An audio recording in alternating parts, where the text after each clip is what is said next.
Long-long rampianing bangsa sangka bumenyar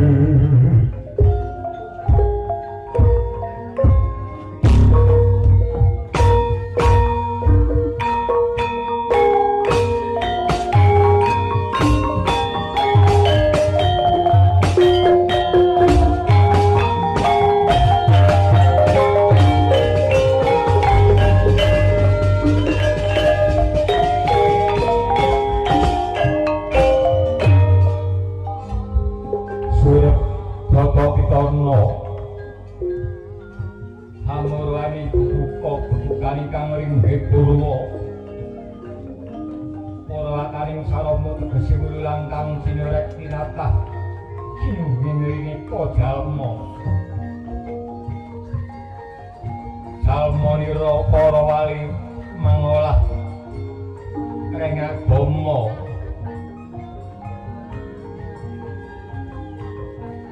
lan budi kang luhur kang ginelar pindhane jagat gelare awarna putih ingkang putih ingkang mungkus rasa suci tegese jagat sikatis suci datang kelipetaning dosa anane dosa dosa paling manungsa lensa minangka pepadanging indra obroing jagat surya candra lan katika gedhe keperak minangka ibarate ngereteking jantung pradonga gelinalan tembang minangka bebawaning urip bungah kawan susah dalam minangka dukaning Gusti ingkang nyuwunake wayang werdine wewayangan ya iku ana loro para kawan becik bener kawan luput kang ketikinapno kang ora singkirana sapa kang disikirana wahune bakal sirna senaing wayang rampung berbukotakan berbeda oleh manungsa gumangku mlebu wong bedane yen wayang mlebu kotak sesuk bisa dengen maneh yen nanging jalma manungsa wis mlebu kotak bakalan untuk pengadilane suci saka Gusti kang ngruping dumadi nuduh koing kakarti dingin dongeng kono manungsa bakal ngeteran weruh derajat pangkat bondo dunya ora siji sing diajak ngamal soleh budi pekati kang murakapi marang sesami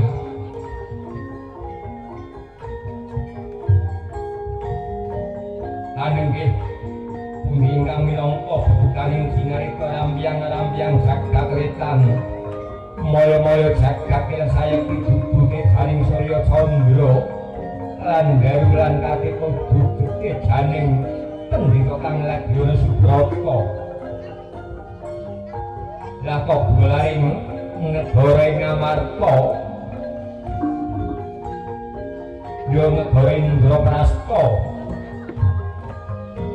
dasar negari kedua boleh padang sakatit ukus aduk pun sarandi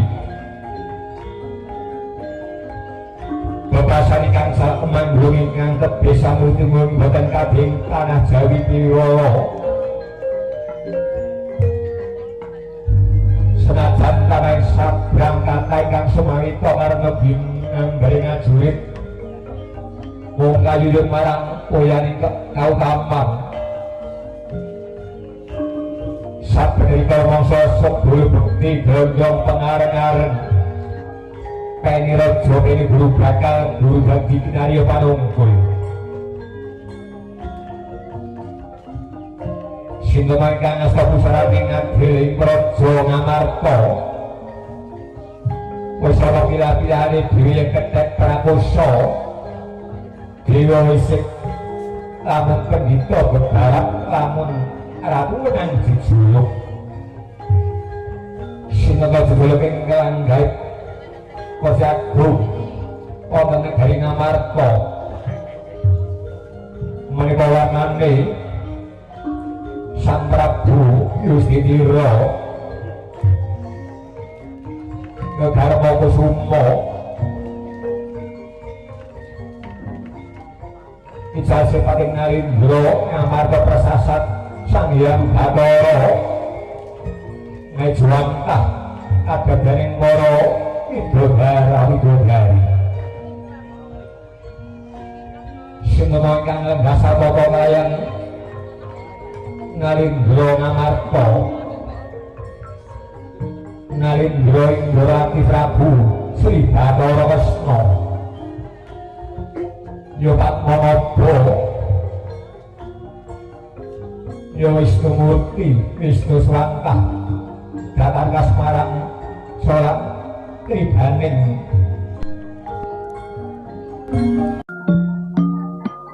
dereng winguri bangane Sang Karitin nanti ngarep pepeh pindha satu manggih Rama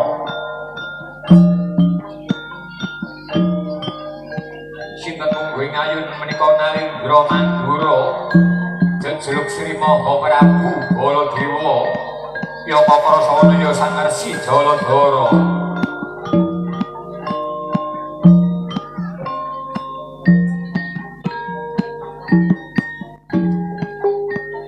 nalika samono kan si bumunging uri saturing Judipati kekasih Raden Arya Bratasena ya Gajah Sena Wijaksena ya Sang Pandhu Siwi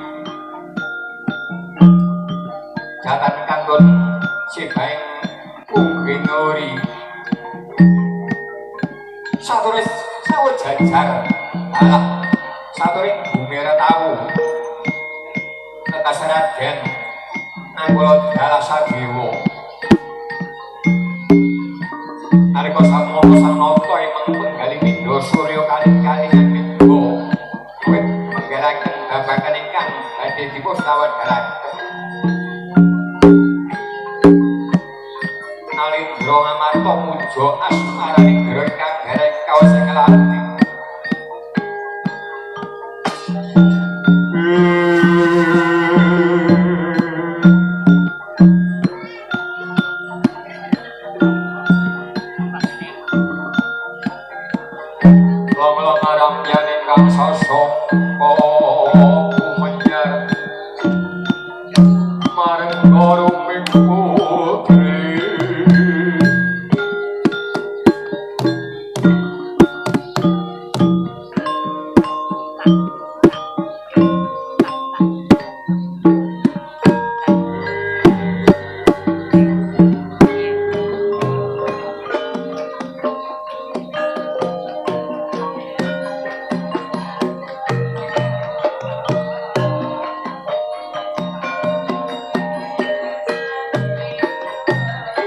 Lana sembang ing ulun kapuruk Sang Guru Binaran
Menyang sasong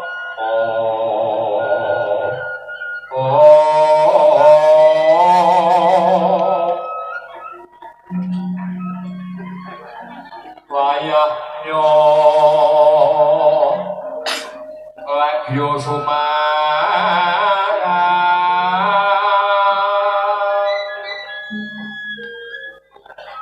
ing galaring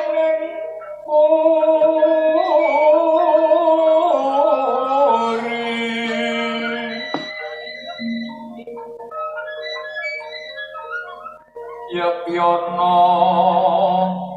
Sirmandoyo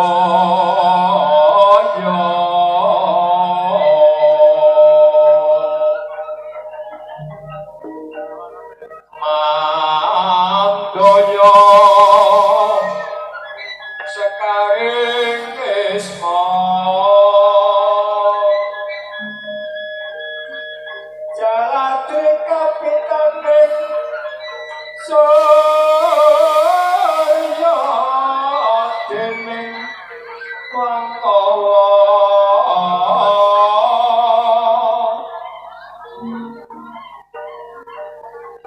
Andra sumumbur saking salira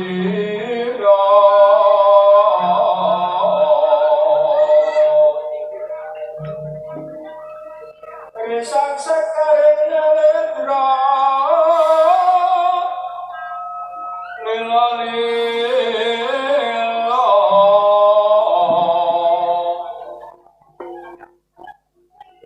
Risang sekaring nalendra susmeng nala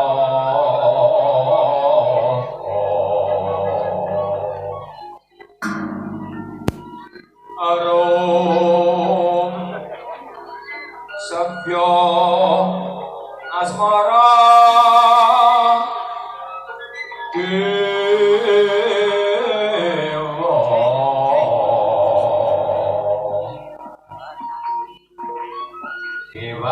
dewatane susmeng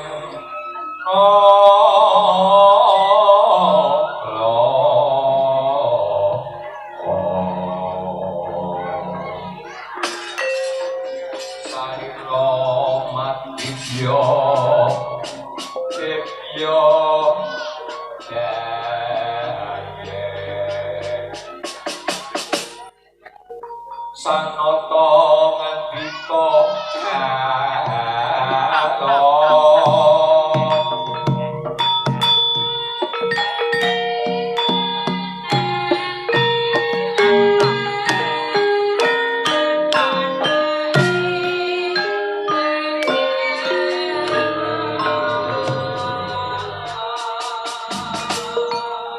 Walulang rene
Wali songo kang nyanggit wayang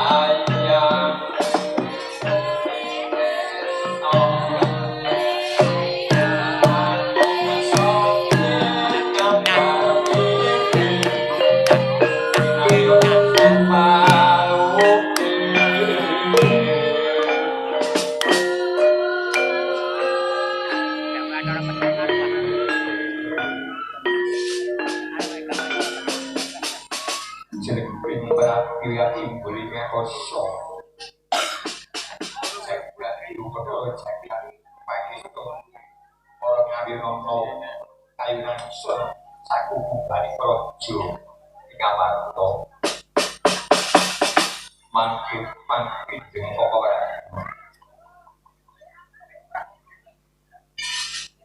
saya upo sami winantu kada harjan di pokok beragam buatan namung rincian niko ngaturaken kasuk dengan ngaturaken pas konografi dipun dengan dapat dropo duko di dropo berarti wah yuk cakap yuk berkurang dan pagi subur pisonipun akan toko wonten ing durati boten kan dengan satunggal konopo ya ini Kyai Prabu ngaturaken pasukan para prayan sampun kedhaten kedha kali ngono ya. Keprang ora amung pujo puji pangestunipun Rakatama Durakatur Kyai Prabu Kunto Jiwa ya. Ngono iki jika ora mereka pangestunipun padha sampun kula tampilaken kalih. Tetang sang wonten kalau ngeken jauh guru dari Prano Jono aku hukum jadi seorang yang dibono ciptaan hukum ya guru pokoknya udah turi pinara berkaitan sakit contoh pokoknya juga ini sabun buatan pirangan prayugi ya ini kadu sarai pun foto jika pokoknya bimang kami bilang tu kada aja kalau foto di bawah buat namung jangan kau ngaturek kasutnya alat ngaturek pas kan bodoh berapa foto ambil foto kau berapa mati nuri ya berapa kesini kuning kan rokok dulu ya dengan satu kalau lulus ada hai ya. Ini Kyai Prabu antara pasukan program satu dengan dua kali amung pujo panjenenganipun ingkang rompok ngatur Kyai Prabu Kyai Kunto kapanipun padha sampun kula tampilaken kalih hubungan sejimat satu uga ya ora kula turi kenalan lan kang sakit co ora matu wah kuniki ya ratane kang ora poin manggur sampun boten kirangan prayo Kyai Bratasena padha kanthi raharja Pratamira Kyai Bratasena Kyai Bratasena tak topo kanthi hawani tias amung puja pangestu buah itu murid ditapan ana Kyai Bratasena wah kanthi pangestu bisa apa tangan dulu tangan dulu dan yo kali sadar asmatu sami Bratasena muga-muga prayogan soen sira ngablantero pun kakang Kyai Bratasena bajingan wis ora kenan Kyai Janaka padha kanthi raharja Kyai bodoh mimpi ora apa ceripun dari pati gue matu borong bosan wonten kang satu gak pun opo boten namung rijingan iku ngaturake pangat kunjung ngandap podo-podo pokoknya Yai Jono iki dengan sira ngaturaken pangat marang pun kakang dari aku gelem alias amu ujo kae sun bae kuwi ditambah ono Yai Janopo apa sih kok satu kota kali proses kulku dan sos matahari mugo-mugo kata ikut kan aku adalah satu perayuan kon sibuk yai ini kisah pun dan kira-kira perayuan ini ya kok asliring Sabirono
Onomato jengko orang umuri Gusti Kang Karya jagat jengko orang maring kanugrahan iki menika wujudipun negari Ngamato orang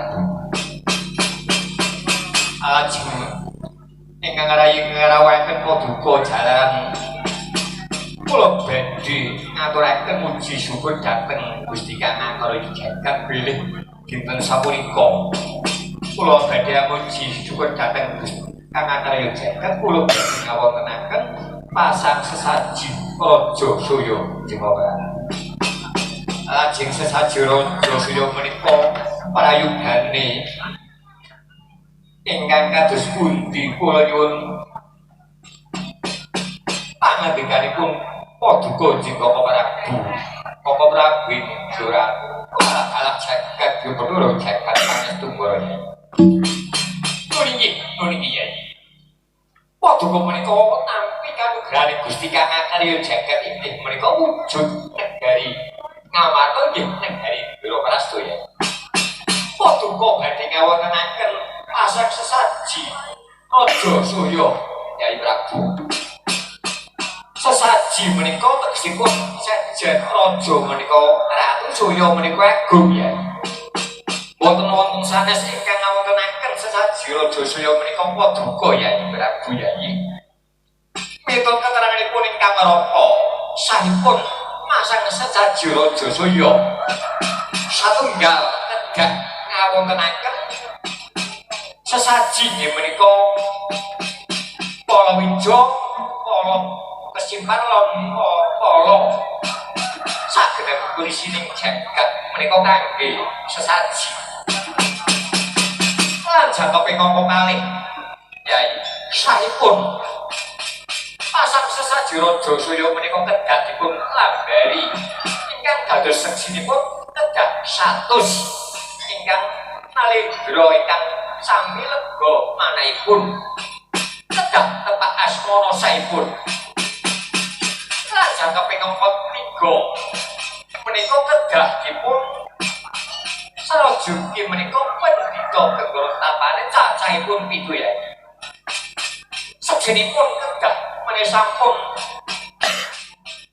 pasang sesaji Raja Surya menika menawi sampun paripurna kedah dipun maosaken kidung puja rahayu ya turiki harus ingkang dados sabda paduka ora lajeng menawi omos kawan ya sesaji Raja Surya menika kedah ngawontenaken sesaji kurban Yai Punta Yai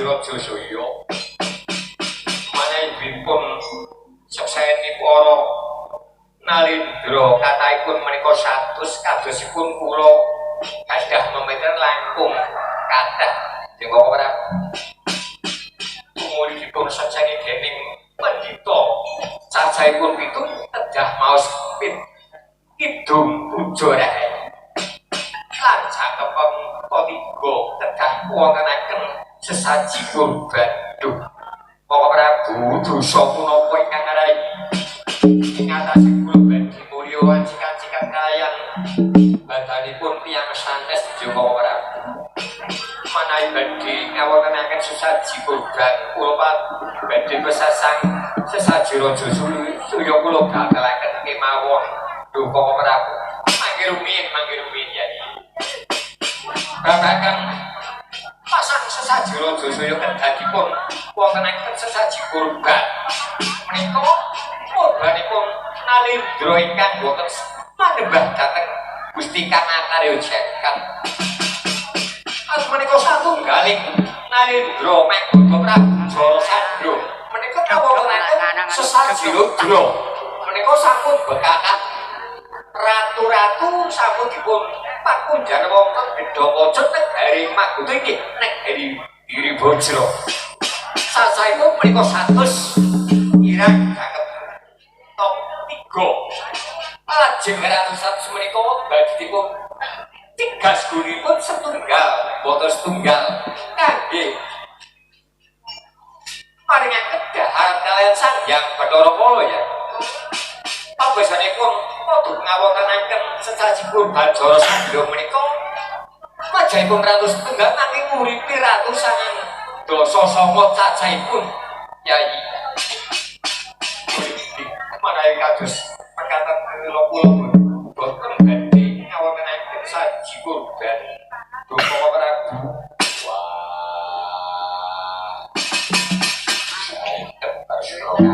Apa di? Wis diwakake para Pandhawa durung. Wis wawuh karo para Pandhawa nepi Yokosu. Duh, ya rumasaku pun kakang manuk kaya para kadang Pandhawa isih tibur ya. Iki ora apa awan-awanake wong para Pandhawa.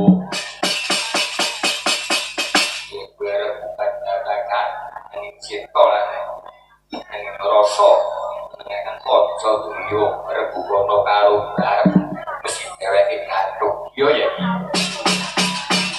kuwi rebukan dengan olah budaya rebukono karo si Janaka mesti bakal cocok kawis dadi pakaryane adikku Janaka yo ya yen rebukan babagan olah pertanian rebukono aku alasan diro mesti cocok wis dadi pakaryane yang bukan bakal oleh ratu sing bakal kangguhan di aduh kalau Werkudara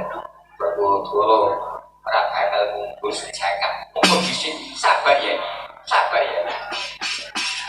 kowe bakal golek sing jenenge Prabu Jara Sandha mesti bisa nanging kudu sabar nganggo palilah kudu nganggo tatanan ayo tatane iki negara Ngamarta kowe bakal budal marang negara Giri Bajra kala nentake jaluk nyuwun palilah kaya rakamu Prabu Puntadewa yen diluk iki budal yen ora itu trimo Yai Bratasena. Wah aku ora itu aku dadi saru kaya ngono ya. Duh ora Yai Prabu wonten dawuh imbal ingkang kados pundi ya Pak Prabu? Menika wonten ingkang saged ingkang badhe kepados saji kurban. Yai Prabu menawi kados mekaten jika Pak Prabu kula nyuwanggaken sedaya menika dipun lampari tandang priatos kados pundi menika petunjuking kanakare jagat padha salira padha saged menaken cipta sawetawis pundi Bapak Prabu Sigra bala kang tumingal marang sampo samya ngadali berkati pilatik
Padha menika Nalendra ngamarta Prabu Puntadewa. Garkan dadi aturmu. Sapso niki. Kula badhe nepungaken menika ingkang Ratu Cemeng menika sinten? Tangguh marang jeneng Isun Nalendra Ratu Prabu Sri Bathara Kresna. Nalendra Ratu Prabu Bathara Kresna. Yo. Ingkang wingking ingkang bulir menika sinten? Alah. Aku makin Nalendra Manggala Prabu Baladewa. Wah, iki sing tak golek. Sing gede dhuwur. Karanku Bratasena. Wah, kalah 10 menit. Sing bagus kuwi sapa? Satur Madura. Raden Janaka. Wah, Raden Janaka ngguri sing jaga lawang. Dongeng jeneng aku. Ingkang satur tembar menika sinten sinuwun? Kadangipun Kakang Agla Dalasade. Wah,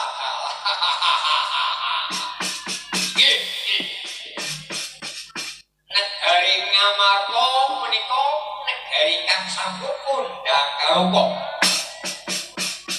Nalendra ingkang herbudi bahwa laksana asih marang kawigasi daya-daya kula minggah wonten ing sanggar wonten negari Ngamarta.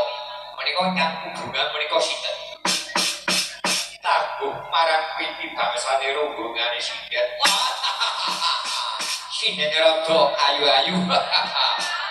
Salah suwera ketemu malah dadi musuh. Sinden malah kuwi baik Sinden. Nek Sinden menika bangsane kewan ngene kula. Angger mriki Sinden menika rombonganipun Panayaga. Yo mojo basa budayane negara Ngamarta tanah Jawa mesti padha hubungan kabeh. Ya ingkang wujudipun tiyang menika wingken menika sinten? Kados ingkang badhe bal-balan menika sinten? Reka pripati iki dudu bal-balan Panayaga. Panayaga kabine dolan galak. Ora apa-apa bangun kumpul wae. Penak namun iki. Kaki maturana wigati kang kepriye amsok iki. Sedherengipun kula matur nyuwun samudra pangasami dhateng Paduka Sinuwun.